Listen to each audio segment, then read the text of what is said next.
મશીનમાં આપણે કેવી રીતે ટર્મિનલ ચેક કરવાના છે તે આપણે જોઈશું।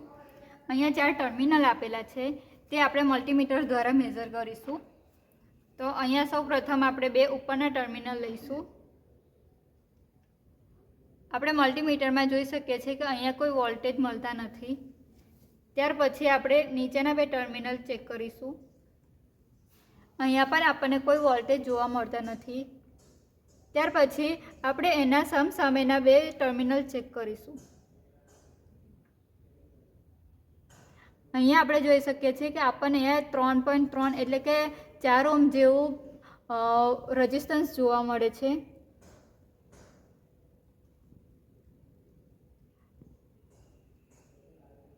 ત્યારબાદ આપણે બીજા સામેના ટર્મિનલ ચેક કર્યા તો તેમાં આપણને 118 ઓહ્મ જેવું મળે છે। એટલે કે આપણે જોઈ શકીએ છીએ કે જેમાં રેઝિસ્ટન્સ વધારે હોય છે તેને ફિલ્ડ વાઇન્ડિંગ કહે છે અને જેમાં રેઝિસ્ટન્સ ઓછા હોય છે તેને આર્મેચર વાઇન્ડિંગ કહેવામાં આવે છે।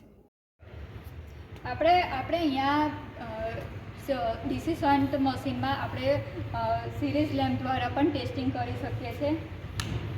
તો આપણે અહીંયા જોઈશું કે આર્મેચરમાં રેઝિસ્ટન્સ ઓછો હોય છે।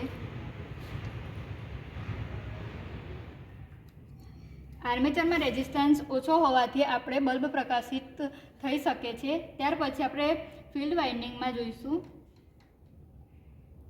ફિલ્ડ વાઇન્ડિંગમાં રેઝિસ્ટન્સ બધો વાઇન્ડિંગની અંદર ડ્રોપ થઈ જાય છે, તેથી આપણે